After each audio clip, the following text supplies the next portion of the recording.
My name is Josh. I'm one of the co-leads of Fresh Squeezed. We offer ice cold lemonade and interactive group painting since 2006 on the playa, last several years in the 430 sector. And I'm really pleased to welcome back this amazing group to the stage to get some feedback from you on the presentation they just made. So we have Marissa, Zhang, Simone, Jess, Trippy, Retro, Level, Bravo, and Mercedes. Level will be here in a minute. Oh, there's Level. Everyone Level. Level. Awesome. None of us have to be here because you're here now. Bye. Good luck. Okay, if you could shift to the center a little bit, it would help the people that are on the live stream.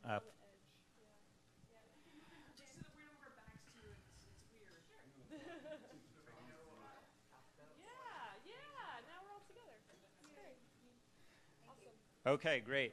So today's session is on hearing from you what your thoughts are on the presentation that you just heard.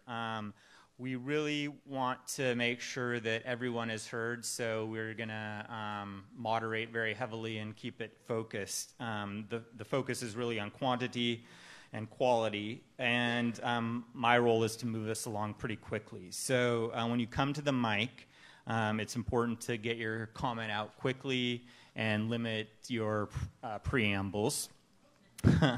If somebody ahead of you says something you agree with, just wave a hand and or give some jazz hands. No need to repeat. And then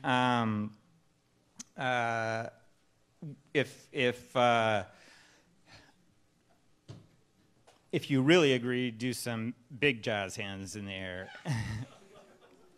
So to make sure that we're prepared, we're going to take a few minutes to do a practice session with somebody nearby, where you're going to focus on getting your comment as succinctly down as possible, and we'll time it and then flip it back when it's time for the next person. Yeah. So Simone's going to be taking notes the whole time, so your comments are being captured. And I just want to say thank you for being here. We're really excited to hear what you have to say. We're gonna split this up. So while you're kind of talking to your partner, your pair, you can kind of think about, which of these questions, which of the themes do you really want to comment on,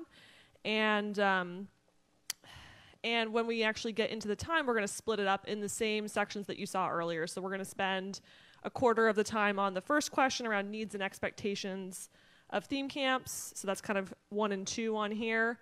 We'll spend a quarter of the time on where is the line. We'll spend a quarter of the time on global citizenship, and we'll spend the rest of the time on redefining plug and play. So that's the order we're going to go in. So you can think about where you would like to comment in particular. And yeah. Great. So should we do the practice session now? Yeah. Talk to your Okay. friend. Find a partner and focus on getting your comment down as succinctly as possible.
Okay.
Switcher.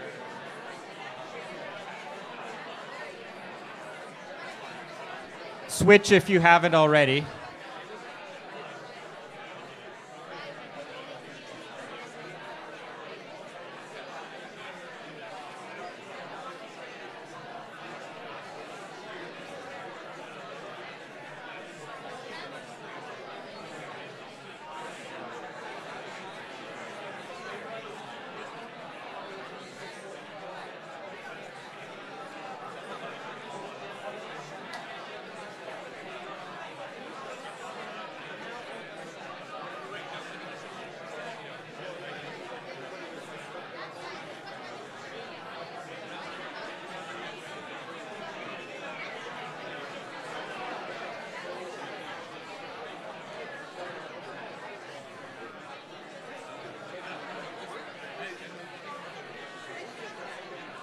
Okay, let's wrap it up.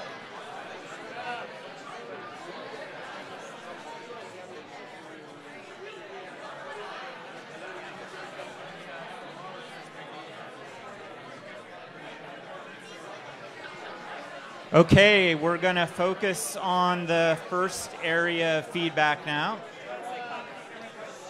Clap if you can hear my voice.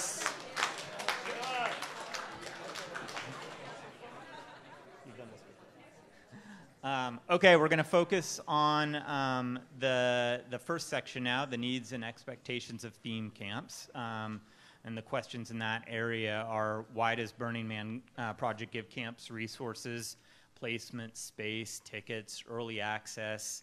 What does Burning Man expect of groups that when we give resources?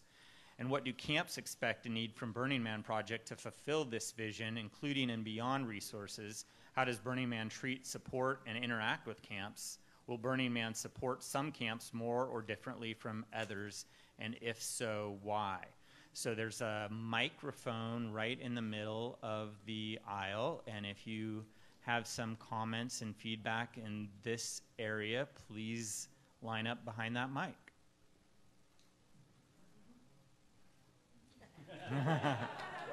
Awesome.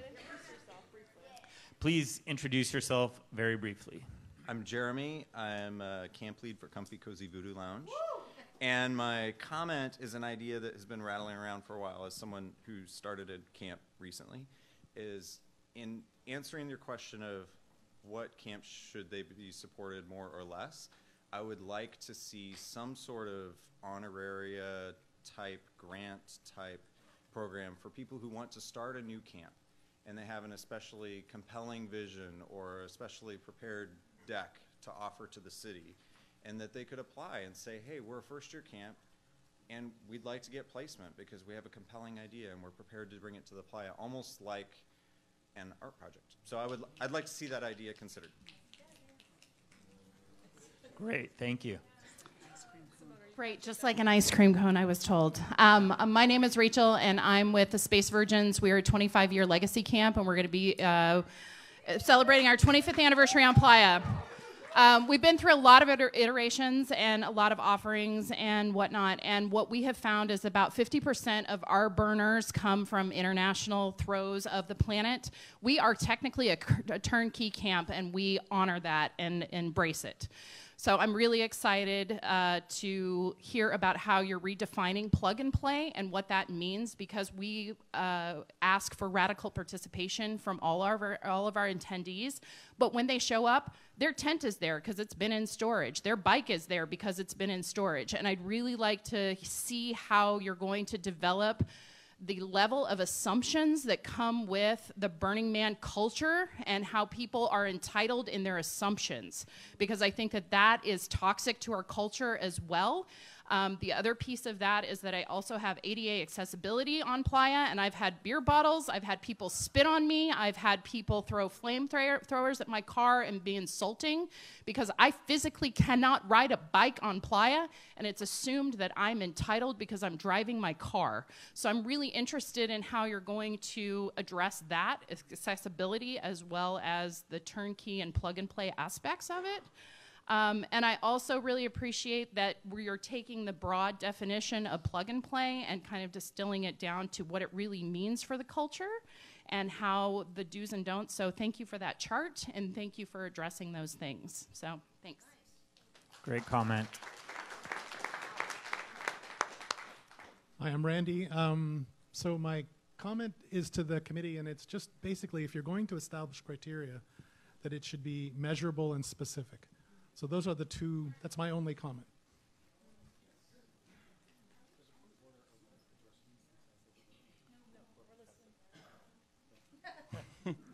Hello, my name is Benoit, or Baby Puddin, and was camp lead for Diva Nation, and I've been lucky to work with the great team of BlackRock's, ex-BlackRock Solar, now BlackRock Lab.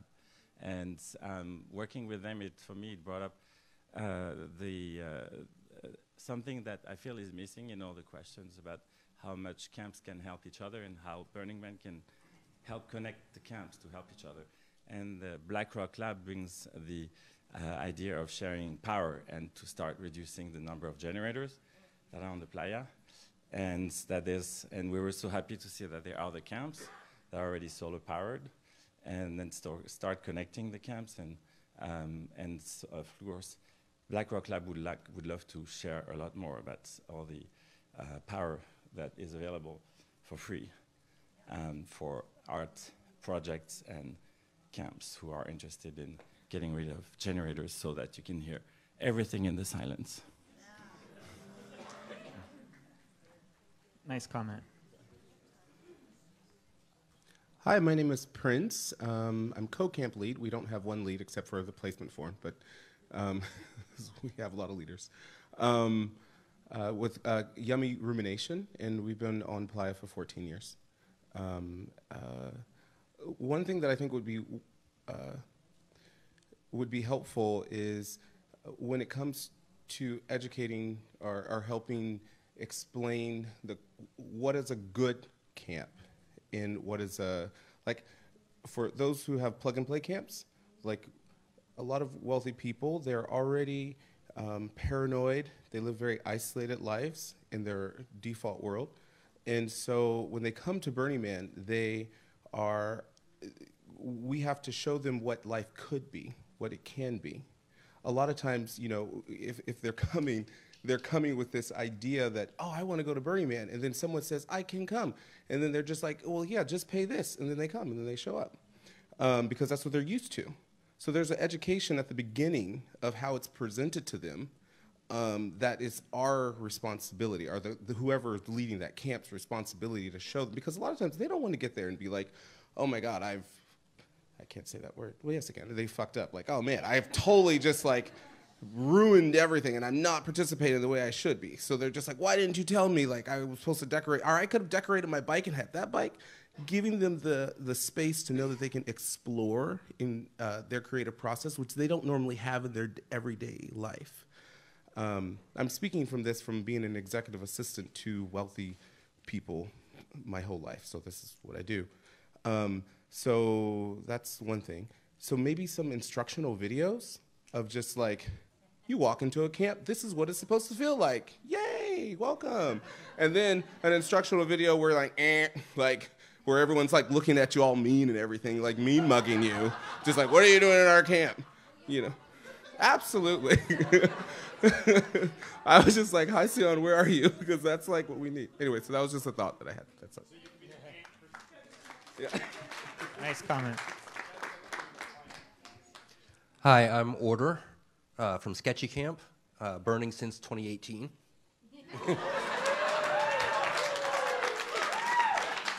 So we've got a number of veteran burners in our camp, but then a lot of other burners who are new burners like myself and my wife. And our question is, as a new camp, is the level of interactivity that we have and our contribution that we brought the first year going to be enough to sustain us going forward? Or do we need to constantly be growing and improving? And can we get some guidance towards those newer camps, not just the veteran camps and keeping things the way it's been, but put down some guidance for the newer camps and help newer camps on board and acclimate?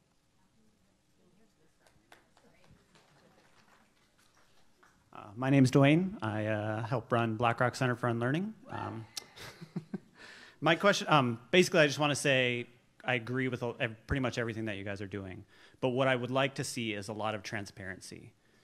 There's a lot of influence that's traded around in Burning Man. I'm definitely a person that kind of, like, if I want fuel and they won't give it to us for 5 days, maybe I can find somebody that can get it. I would like to see more transparency on how stuff like that happens. You are asking for trust but verify. I want to see, like, things that you are doing to make it better, but I want to be able to trust that you're doing that. I hope that makes sense.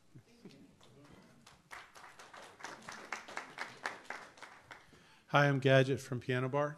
It's part of BlackRock French Quarter. Clean and simple, the BlackRock subway has really been suffering from a lack of workers. People aren't contributing. So every year there's the promise of a new train station opening and it doesn't happen. I personally, having been one of the co-investors in some signs for the BlackRock subway, would like to make use of them. But it really boils down to contribution. And I've been a burner since definitely before 2018, and a couple of decades maybe. And the one fundamental thing I think that people miss is contribution versus consumer. And you guys mentioned consumer, and really plug-and-play camps can get sucked into that.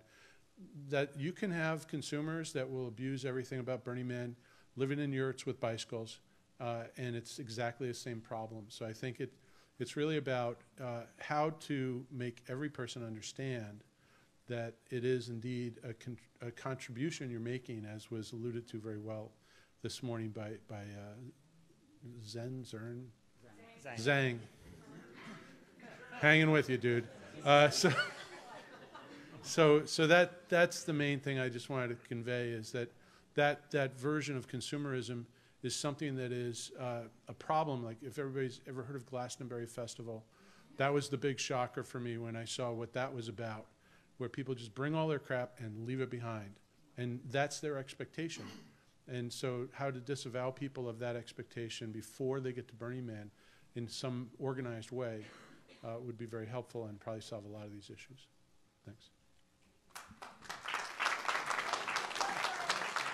So we're going to take the line of comments that are here, and then we're going to switch to the next topic, which is where is the line. So we'll kind of stop there. And also, if there are any questions on the live stream, we can send a proxy in your place to the microphone. So please feel free to enter your comments in the live stream, and we'll have someone come speak to your point of view. Hi, I'm Little Jack from Hushville, but most of you knew that. Two things. One is I'm concerned that rather than meeting a minimum bar, selective, curated selection of camps, which is great. It would be good to know that before we do our placement questionnaire, because we're in process and we don't want to not get placed because things are changing and it's a moving target. I mean, it's always a moving target. No, it's been an opaque target, but we always assumed it was a moving target. The other thing is there a place for villages that take both theme camps and individuals The definition that was brought up on the board is a theme camp is 2 or more camps, 38 to 50, minimum 38 to 50. Why 38? Sorry, different topic.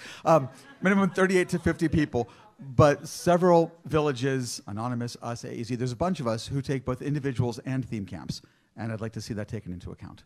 Thank you. Kat from Be Charge, We Charge. First, thank you so much for holding this, having this conversation. It's really impactful for all of us for now and in the future. My question is about us being interactive with our theme camps. And I really love that there was a comment about maybe knowing our neighbors in advance because of what we're doing. I'm also part of the Golden Guy Alley. And it's really about bringing the community together, the neighborhood together. So any way that we could know more about those camps in advance, we could reach out and really do a lot of collaboration. So that's what I had to say. Thank you so much. Thank you. Hi, I'm Daryl Dwayne Spacious from Anahasana Village Camp Contact, and I'm also a Washington, D.C. Artsy. And I just wanted to let us think about this goal of participation and no spectators, and not think that there would be a fixed space of room for people to be placed, camps to be placed. I feel like ideally everybody would be placed and be interactive in creating something. Probably that's not going to exactly happen. And I know this would take a lot more placers and a lot more other resources that maybe aren't available. But to have that light purple area delineated and that's it, and you have these other 70 theme camps that you said you were thinking about, that's sad. Surely there's going to be some camps you don't place because they've made a mess last year, that sort of thing, or whatever else. But if somebody new wants to try and start something, even if they're not really that interactive, don't give them DGS, don't give them earlier work access passes, but let's allow for some sort of placement. And I'll even say, what would it be like to have some placement within the no car camping zone? Could there be a theme camp in there without cars? Like, what would that look like? So just trying to open up the possibilities that we don't limit ourselves around space, and let's have a sense of abundance around radical participation. Thanks. Great. Can I just say it's great that Spacious made that comment about spaciousness. Hi, I'm Lisa Morgan, or Dazzle, and I'm going to take it a little tiny bit off topic around work support camps. I run Wheels on Meals, which, thanks, isn't really a theme camp. It's a project where I'm out feeding the people prior. And so every year I've got to go, where am I physically going to camp? If I plug in with a theme camp, then they're like, oh, you got to do this interactivity. And I'm like, I've already been here for 10 days and done massive amounts of stuff. And so various camps that I've worked with have tried to set apart a little space for like a work support camp within a theme camp. And so I'm just wanting you to kind of think about that as you go, because I can apply as a work support camp and get my own square footage. But then if I want to plug into a theme camp, all of a sudden I need the square footage within their square footage and support and all the rest of that good stuff. So just keep in mind, those of us that work our asses off can't always be interactive as well, or we die. Come to Hushville. This is exactly why we exist. Come to Hushville. I'm there. Yep. That's why we're here. Hello, everybody. My name is Emily. I'm co-lead of the Black Rock Center for Unlearning. I would like to start by saying that I think that entitlement is definitely not limited to virgins, to the wealthy, to the beautiful, to the people who think that they are contributing on a token level. There is a significant problem with entitlement within the community of people who are actually doing quite a bit for Burning Man, and you can see that if you look around today. There was instruction that only 2 members would be invited from each camp. There are multiple camps here with more than 2 members. We must look at what we are doing and take inventory of ourselves and how we have contributed to this, because there's a signal. If you do enough, well, then you can be entitled to things. Another thing, and I'm kind of repeating what some other people have said here that I think would be a very good idea, is working around the court system in Washoe County, and when a judge, we elect our judges, bad idea, No, really bad idea. When a judge fucks up, because they're elected, you can't just fire them. So what happens is they get assigned a mentor who's like, hey, you made it here, but you're not doing so hot. And that mentor teaches them how to do better. And I think that it would be beneficial to camps, whether they are plug-and-play camps or sweet little baby camps who are trying to learn to do it right, to be paired with camps who are doing it right. And not necessarily, just to understand you guys are doing that with the theme camp development group, but an actual peer-based mentorship might benefit a lot of people. Thank you. Okay. Hi, Dr. Dilemma, Paradise Motel, also on the camp development support team. I just wanted to put in a point of information about camps sending more than 2 people. I personally emailed camps that said that registered more than 2 people and said, hey, we're kind of full. We'd like to get people off the wait list. Can you please only send 2 people? I spent hours and hours of my time to do that. And there's maybe one camp that we knew of that listed more than 1 person, and they said 3 of us have already bought plane tickets, and that person volunteered to work at the registration desk. So just to let you know, we did note that, and we took our time to email camps that registered over the allotment. Just wanted to let you know. Okay, we're going to switch it up to, where's the line?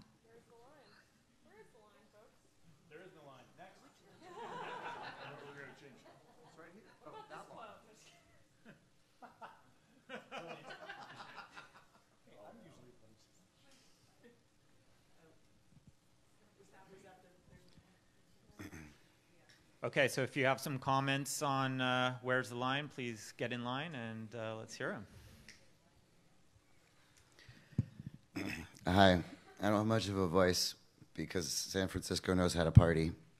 And I'm from Boston. I'm Walter from Disco Fuck Yourself. It's that reaction every time. That's why I do this. We started last year. We had a great time. Burning Man is all about lines, and there's just lines everywhere. It's a line experience in a potluck in between.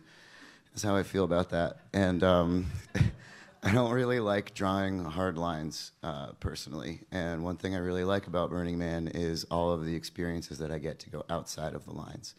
And so one thing that is really, really concerning to me is authoritativism, especially authoritativism that comes from a feeling of privilege and entitlement.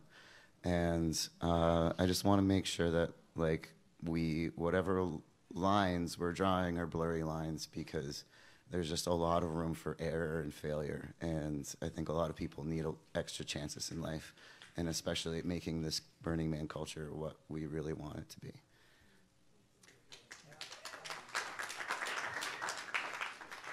Hi, I'm Sparky from the Enchanted Booty Forest. I echo that, definitely. I really love the conversation that we're having, though, because I think, yeah, I'm a shorty, huh?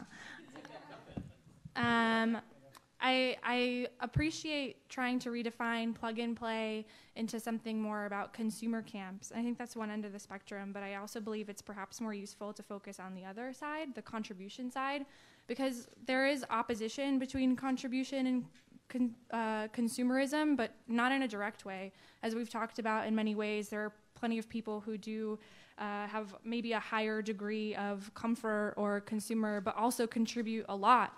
And I think that if we focus on that, then we're losing a little bit of the point, which is that we want participation, and what is a high degree of comfort for one person might be incredibly outside of another person's comfort zone. And if we're pushing people's boundaries, and if they're dictating to what level they're comfortable getting out of their comfort zone, like, that's fine. I don't want to dictate, and I don't want us to be dictating what that looks like for everybody, as long as participation is the core of what we're doing.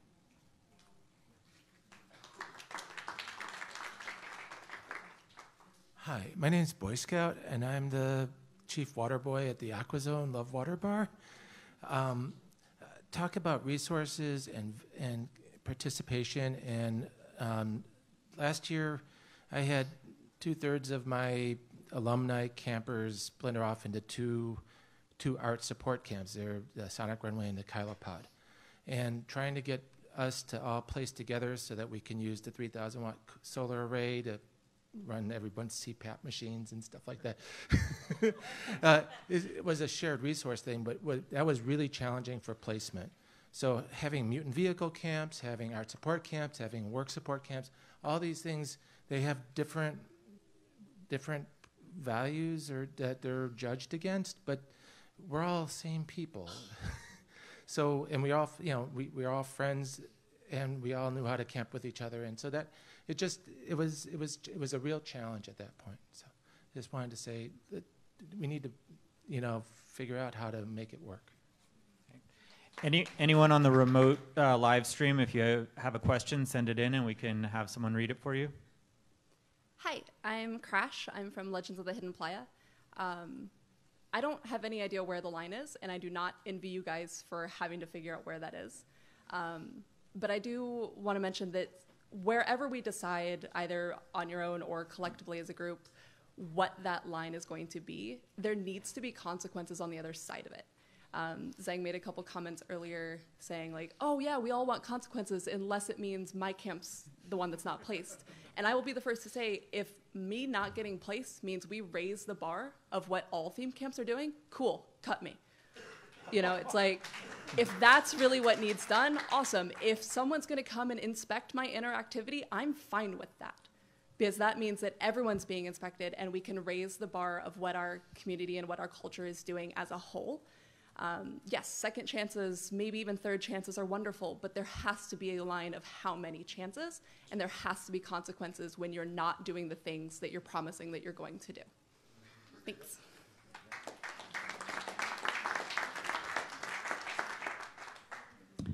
Hi, everyone. I am Nicole, and I am speaking right now for Mason Hill.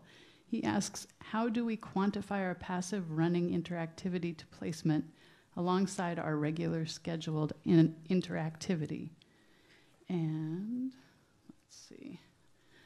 I'm not sure if this is the same person. He says, yes, it is. I want a unique offer on a twist of Texas culture that is always available that directly affects the ability of participants to debrand and live more decommodification at Burning Man. Having a trained camp that can operate and do the interaction within minutes of the request will be easy. But if that doesn't help us get placement, then we have to focus on efforts to get placement and drop our idea of debranding. Thank you. Thank you. Hi, I'm Matt. I'm with Land of Monkey. I'm a camp lead. So I'm going to try to make this quick. I do have a concern about this increasing, like raising the bar and increasing the standard. I think I understand what you're trying to go for there. One thing to keep in mind is as like smaller and medium-sized camps don't have unless we have a Google executive or someone, in our camp who's able to put in tens of thousands of dollars into the camp, like we're doing this out of camp fees. And unfortunately this year we had to raise our camp fees because like the bar is raising for what Burning Man expects out of our camp. And so we need to do a better job with frontage. We need to have more activities. And this all requires money. And unless you have someone who's independently wealthy, who's paying for those things, that's going to come out of, camp fees. So, let's not like kill our culture by also trying to make camps better. Like, I don't know where that line is either, but I think that's something that's really important to think about because we don't want to outprice or, people who just can't afford a, $400 or $500 camp fee, and that's something we're struggling with right now is how to deal with that. And also have a great camp and lots of fun things to do. So, thank you. Okay, proxy back here again. Timothy Johnson asks, we should be asking the question of what is the motivation of burners who are demanding the protection of open camping versus placing more theme camps? How do they contribute beyond participating or spectating the efforts of theme camps? Let me start this again. How do they contribute beyond participating or spectating the efforts of theme camps, art projects, and MVs, and how much value should we place on that contribution? Okay.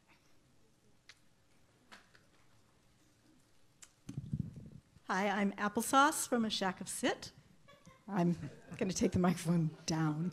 I want to kind of tie into the comment that was just made, which is when I first came to Burning Man in 2011, I camped in open camping. And I had a great time. I went around to all the camps and did all the things and really didn't give much back. And what we as theme camps do is we create what Burning Man is for everybody to participate in. And everybody in this room already knows that. But I think it's important to have that space for the open campers, and that's great. But I think we need all levels. Our camp is a relatively small camp in a village, and we feel like a great contribution.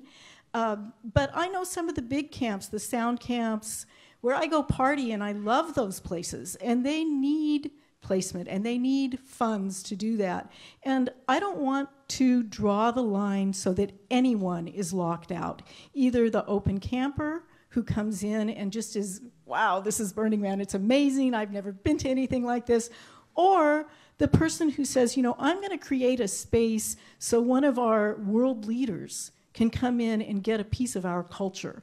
And I want all of those people to be able to come, to be able to participate, and to be able to learn from what we're giving them. Whether it's somebody sitting down and I'm braiding their hair the first day of camp, don't you dare come by on Friday, the end of camp, and ask me to braid your nasty hair. But, you know, we want all those people, and we want to influence them, we want to share with them, and if we say, no, you can't fly into Black Rock Airport for 2 days and come to the burn, then we're cutting out our opportunity to share our world with them and have them take it out.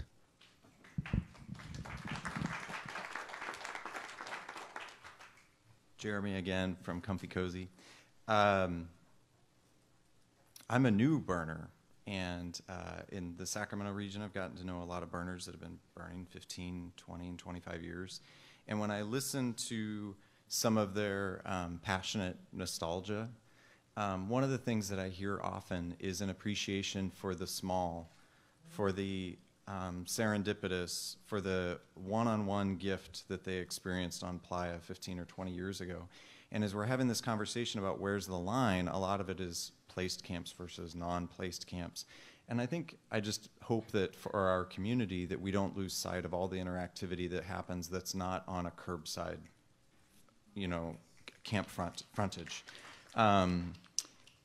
Because I don't know if there's a role in placement or in cultural development leadership for this, but to find some way to still save space and hold space for those serendipitously small, magical, unbranded, no name, no camp associated, no fundraiser in San Francisco or Seattle associated with it. It's just the generosity of one heart to another heart.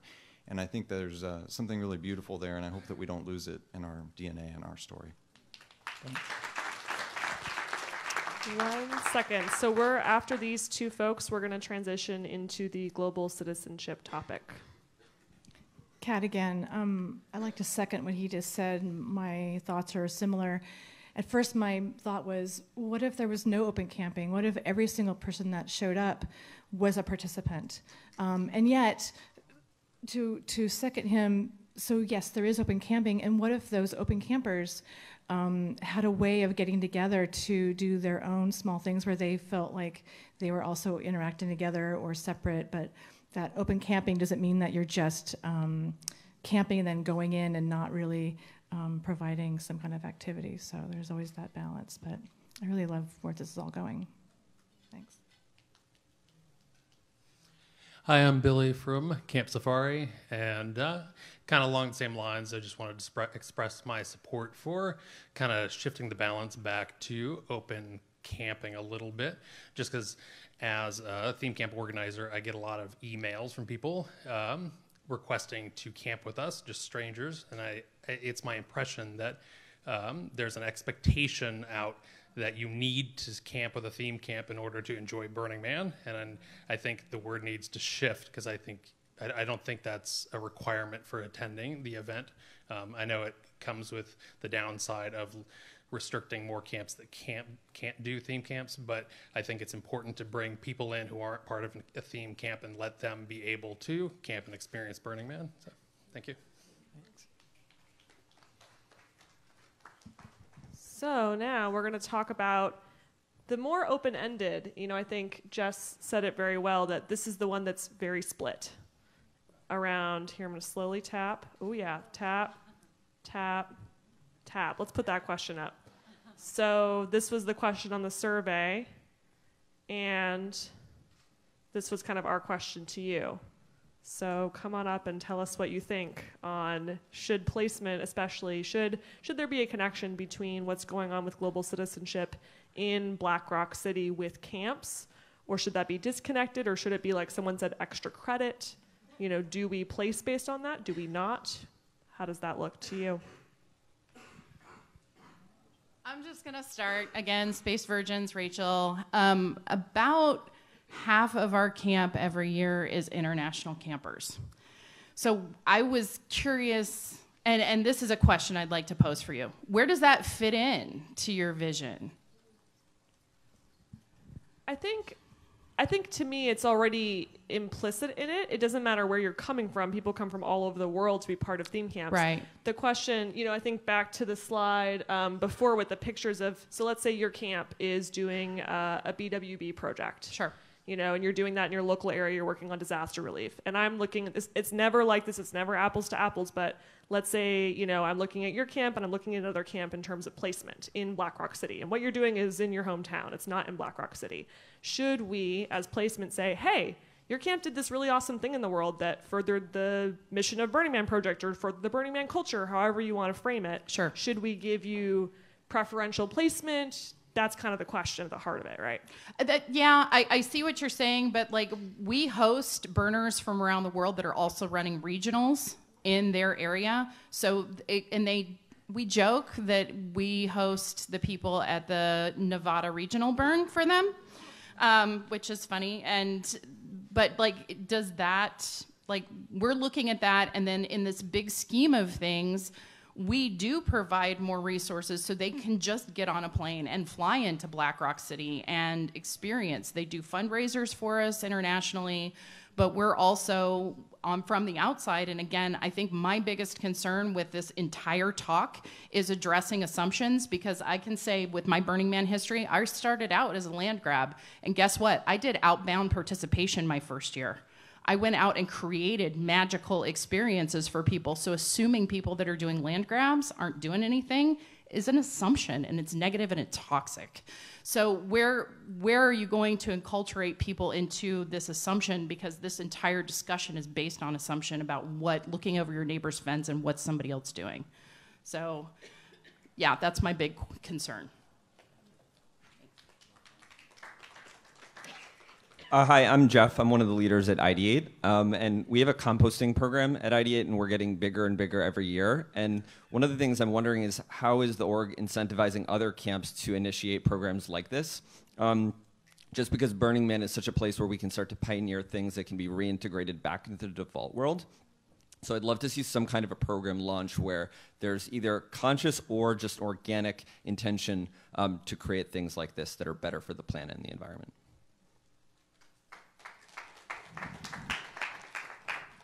So I'd like to think that every single person who goes to Burning Man becomes an ambassador for Burning Man in the world.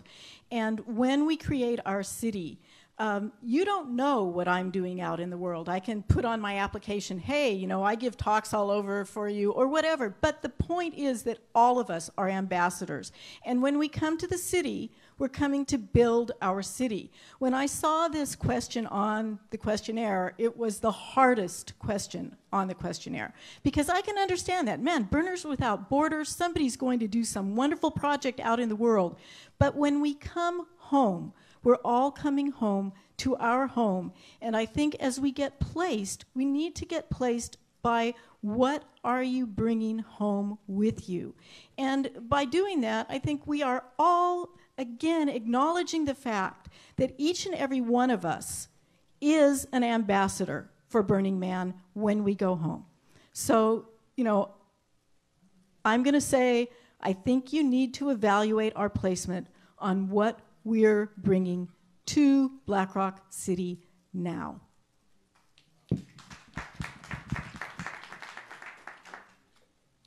Hi, my name is Salami, and I am the mayor of the Global Village. We had about 26 nationalities in our camp last year.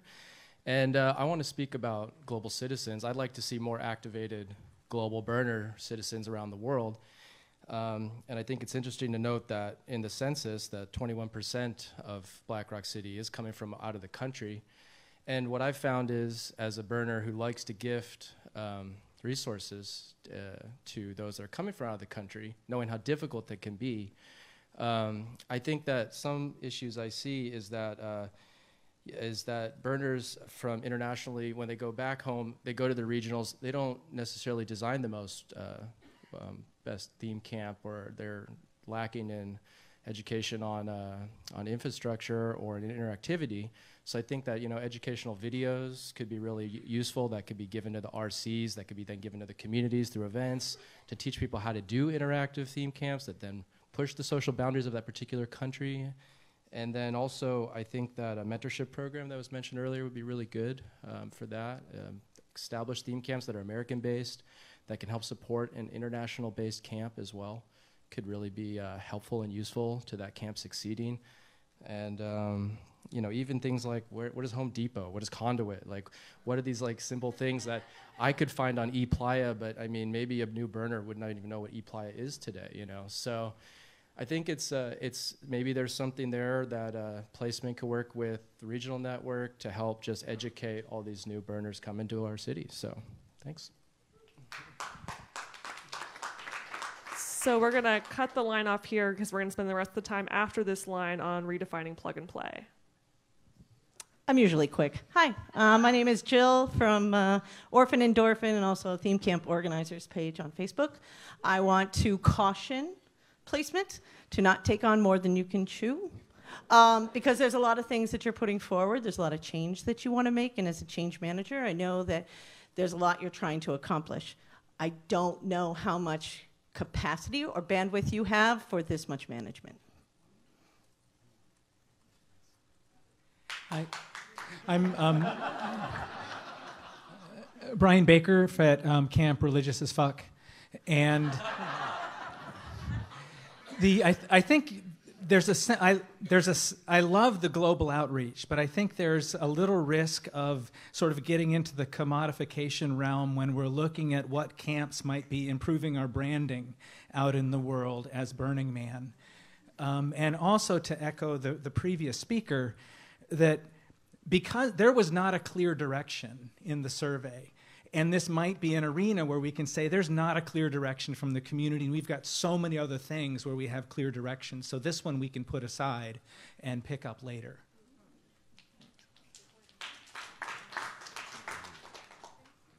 Hi, it's Walter from Disco Fuck Yourself again. I did it for the laugh. My gift to you is my name of my camp.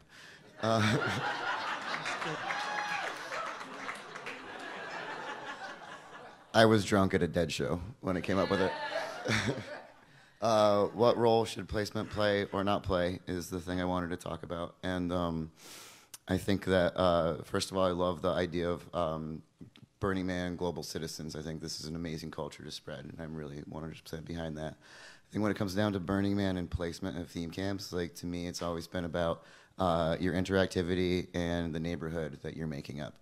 And I think that's what's been in my mind when I think about what I want to bring as the theme camp. And so the role of placement to me, I would say if you're going for the extra credit by being a global citizen, then maybe placement should challenge those camps to make that part of their interactivity somehow. So challenge them to bring that education, having those conversations, and making sure that, if you're not just a camp of people that do stuff internationally, and then you just closed off your walls and you're just sitting on couches, for the whole week. Not that I'm saying anyone does that, but it's just an idea. Okay, let's hear what people have to say on redefining plug and play. I'll quickly say too, so remember, rough draft. this is, this is some work that really went in around like how could we divide some of these things, and even amongst our group, we're not all in agreement on this chart. So just wanted to say that as a preface, that this is really open for discussion.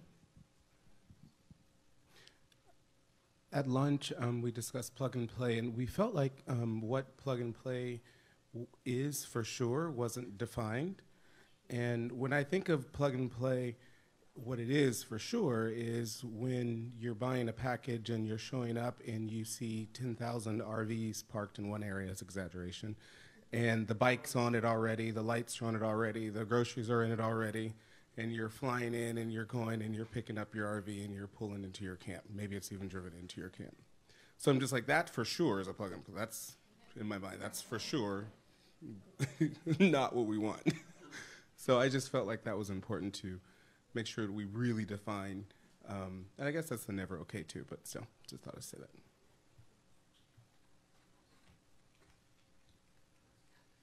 I'm going to step into the lion's den here. My name is Ken. I'm with Big Imagination, the 747. Hi, everybody.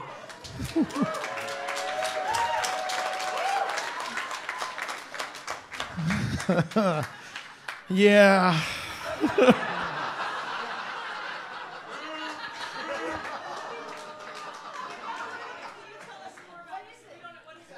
Yes. We were the bicycles from 2017 and White Ocean from 2016. There's always one. Thank you very much. So first off, you guys are insane to take this on, and I applaud you. Yeah.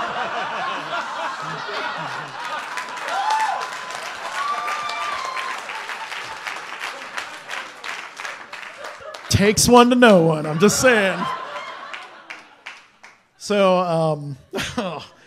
I got to say, I really, yeah. Thank you very much. So, I really do like what's up here. I really respect the idea of consumerism. As in, let's not call it plug and play, let's call it consumerism. Because we, at our camp, we have a very distinct line, which is everybody works. There's no way to pull this project off without everybody participating. And we have had numerous times when people have said, how about we'll just pay extra and we don't have to do the shifts? And every single one of those people we say, you could just go rent an RV and just drive on in and do your thing. Or there's plenty of other camps you can go to. That's not us. And that's, to me, like that's the bright line. You can't buy your way out of radical self fill in the blank. There's a self in there, and that means you have to participate. So what goes along with that is, in order for us to be able to do big art, or some people don't think it's art, and that's okay. Big, and I'm down with that. That's all right. I'm open to that. Big radical self-expression. Let's just leave it at that. Big expression. It costs a lot of money, and you can make the argument that maybe we shouldn't be spending that kind of money. That's fine. We decided this is the totally ridiculous, stupid thing that we're going to do, and it took some people, not all, a certain group of people, to help out. Now, probably about 80% of our camp helped to pay for 80% of it. So it was distributed out. But we had a few people who were very wealthy who did write some big checks. And those people flew in, and they were in, their RVs were waiting for them. Every single one of them did shifts. They worked. They actually had been at other camps where they didn't have to do anything. And they said, I don't want to be with that camp. I want to participate. But they also had the experience of being at that other camp first for a couple of years before they said, oh, fuck, I don't like this. So I don't know where that line is really, but as a theme camp co-lead, that's our line. And I feel like if everybody who's running a theme camp took that line, which is you are going to participate no matter what. And if you don't want to do that, just rent an RV and drive in. And that would help with a lot of the douchebaggery, sparkle pony, whatever. So, but I also think that needs to be publicized widely, because we got a lot of flack from a lot of people who just don't know what the hell we're doing. And some of the people who work the hardest, there was a picture of somebody who's very wealthy, and they're like, oh, he's a VIP, and he didn't do anything, blah, blah, blah, and yada. And they made this whole thing about this one particular person who's well-known, and there's a picture of him. That motherfucker was working his ass off, and he was having such a good time. He's like, I love it, I love it, I love it. So just one last little thing. What we have found is that Burning Man we like people who come to Burning Man who work too much, and they come there, and we want them because we like campers who work too much in the default world because they come to Burning Man to work too much. So look for those people. Anyways, that's to us. That's our line. So, good comment. Hi, Gail from Root Pile, and I actually want to address something that I experienced last year that has nothing to do with money, because we can say that Plug and Play is about money, but all theme camps are about money. No matter how you want to cut it, it costs money to put this thing together. How you address that money and how you utilize that money is a different thing. My concern when you're talking about Plug and Play or consumerist camps is I'm driving by a porta potty. 8 o'clock at night. It's dark. There is a girl, woman, female, flat out on her back, in the dust, in front of the porta potties, seriously fucked up on something, and people are just driving by. These are burners driving by. I get down. She's from a camp that is very close. She just arrived on a plane that day or the night before, doesn't have a coat, doesn't have a camelback, doesn't have any water, probably hasn't eaten all day. So that's my concern with camps that do that. That's not about how much do people pay to come in your camp. Do they get an RV? Do they get a yurt? Do they get this? I don't care about that. Are you taking care of your people? Are you teaching them what do they need to bring? Or at least if you're going to provide shit for them, provide shit for them. I just don't want to drive by another girl passed out, puking in a porta potty and no one's paying attention and no one is watching. Again, for those of you on the live stream, please send in any questions you want to ask. And we have about 7 minutes left in the session, so let's get as many comments as we can. How about that? Okay, I'll be quick. With the AquaZone, we always really judge each other because we're all judging everybody. You look at them, you're like, yeah, is this somebody I like? I don't like, whatever. But the level of participation is key. It's not how much you pay in, because we have a sliding scale for camp dues. We have people who fly in from Hawaii that buy us a fireplace because they couldn't help us do bottle cleaning in May and stuff like that. So it's a level of participation. And the other half of it is every year I've been coming to Burning Man since 2001. It's always been an acculturation crisis, whether it's gifting or getting lit at night or any one of these things. Yeah, it is acculturation. And how do we take the 60, 70% newbies that one year and turn them into bona fide burners? So this is just another part of this. It's another part of the journey.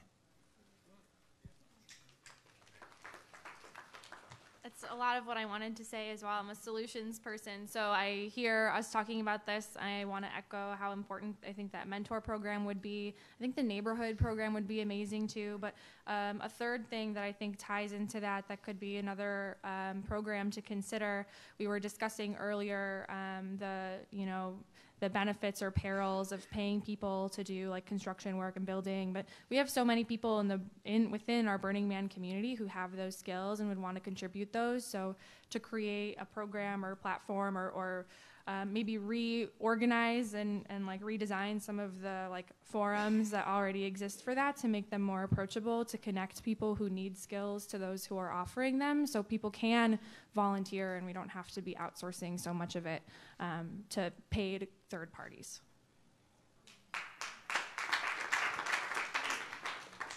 Hi again. I just reminded myself this is a rough draft, right?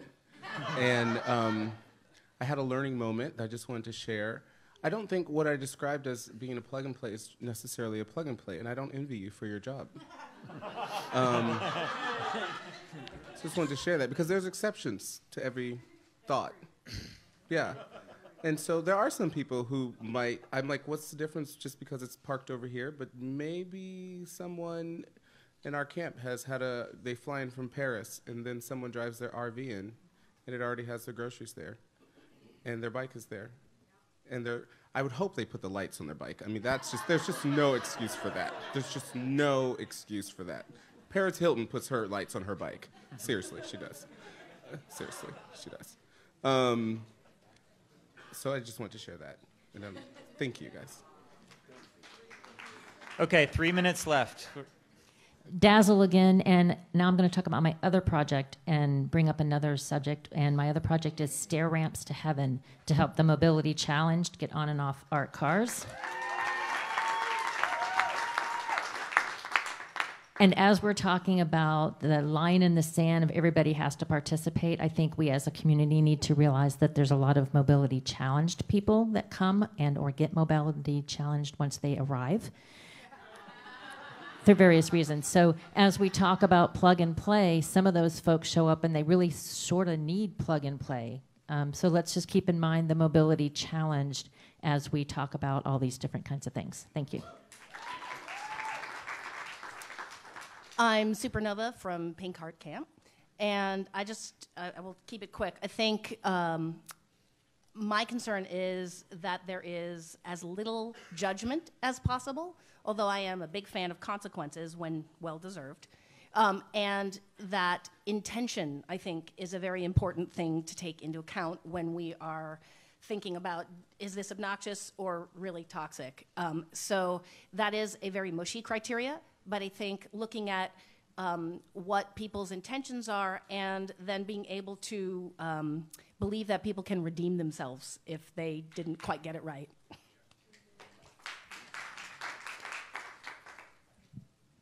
Hi. I just want to add, everybody already said a lot about this breakdown, obnoxious versus toxic. So I used to lead newspaper camp. We used to write about first plug-and-play camps when they just appear and people was talking about them.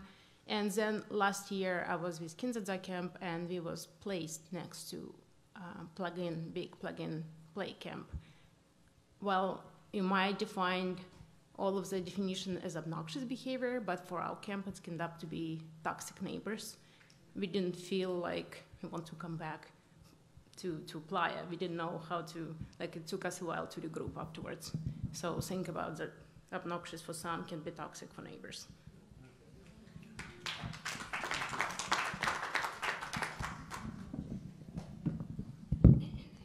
Hello, I'm Mr. Wonderful from BRC 3PO, the 3 o'clock post office. So for me, the tendency can very often be what you should be doing. And just sitting here, I've been struggling with, what is it I should be doing? Where is my stretch? And so one of the Burning Man principles is radical inclusion. What about radical intrusion? Whereby when we see anybody out there who is a them, that we go there in our good heart, but immerse ourselves into their space so we can connect with them from where they are. And from that place, share what Burning Man means to us and also invite what Burning Man means to them, and how they might be taking their Burning Man experience into the default world, into the other 51 weeks out of the year, because that's one of the things that I tend to do at the post office window, is ask people how are they going to take their experience into their everyday life. So I'm really looking, when we talked about neighborhoods, adopting a neighborhood, embracing my neighborhood, and intruding myself into my neighborhood.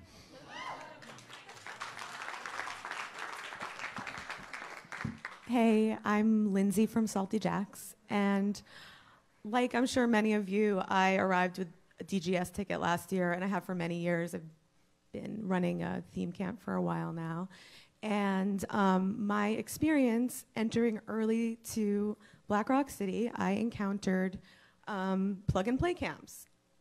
The whole suburbs, like all the way out, were just lined with these safari tents and RV walls, and I was like, what is this? No one's even here yet. Like, there's nothing even built, and this is already here. I was like, I've never seen anything like this before. And later on, when I had the opportunity to go and explore, I encountered a velvet rope. I encountered just like no access, to these camps. And to me, I was like, this is radical exclusion. And that to me is what plug and play is. Digging into getting into all these details of if somebody's camp wants a porta potty, have a porta potty. Like, that's not plug and play. That's like, you just don't want to take a shit in a pile of vomit. I get that. I don't know.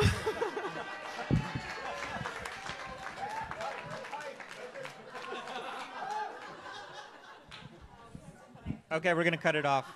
Cut it here? Yeah.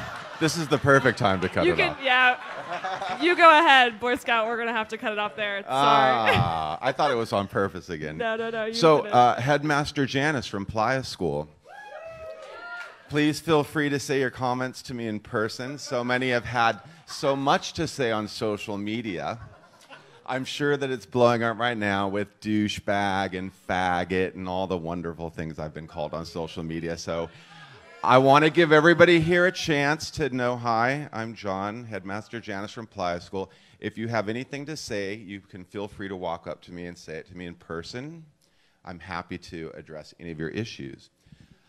For us at Playa School, this is really like the best step that could possibly happen. Because in the end, we are a tapestry, a cultural tapestry, in this amazing experiment that we all are so fortunate to be a part of. I applaud this because I think at the end, what we have to do is we have to go to the leaders of the different groups that are out there and say, it's your responsibility. When you come to me and you say, it's my responsibility, if I have 400 people at my camp and you're like, 320 people don't get it, it's not your responsibility to figure out who those 320 people are. It's my responsibility to figure out who those 320 people are and to make that change. And so I really think that, on the one comment, you guys are biting off more than you can chew. I really think that the reality is that doing this and going to the leadership of the community itself and telling each of us, this is your responsibility, these are the guidelines, this is how we want to see it done, and let us be the ones to reshape the culture. The one thing I want to be really careful of is, and I keep hearing it a lot and seeing it online, is this idea of going backwards. I remember a very different time. My first burn, I went out there, it was on Wallapali, in the Fly Ranch, and my friends set up my tent for me. Everything was gifted. They took care of everything. It was really an amazing plug-and-play experience, back then. I want us to be really careful about going backwards because, I'm personally an evolutionist. I think this conversation is about how we evolve forward. And I want us to stay on that track, not saying the way it was is the way that it should be, because we are moving forward in time as an example. And one of the big things that I've seen in a lot of this conversation is that something that we don't realize is that us as an organization, when I say us, I mean all of us, we are all Burning Man. You remember seeing that at some point, yeah.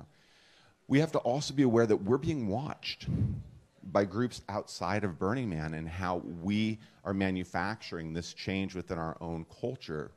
And so bear that in mind, that while sometimes we may banter with each other or say things, that we're also being watched from the outside as to what we're doing. And I think we should hold ourselves to a much higher standard than what's going on.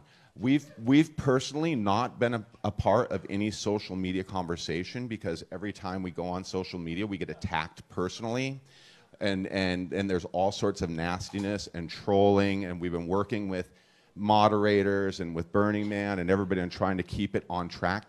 That's not their responsibility, that's our responsibility. If you guys are running camps and you have people trolling and saying bad things about people, it's your responsibility as a camp leader to go to those people in your camp and say, get back in line, stay on track, and make the conversation something that's useful. So I applaud what you guys are doing. I think that the solution to this is to really push it back to us and say, this is what we want, this is what we expect, this is your community that we're all a part of, so put it to your community and decide what's best for them. All right, folks, I want to say a big thank you on behalf of this group of people, and a big thank you, hopefully for you, to each other for sharing your thoughts. And if you didn't get it, write it down. Write it down on the board. So thank you so much for being part of this. Thank you.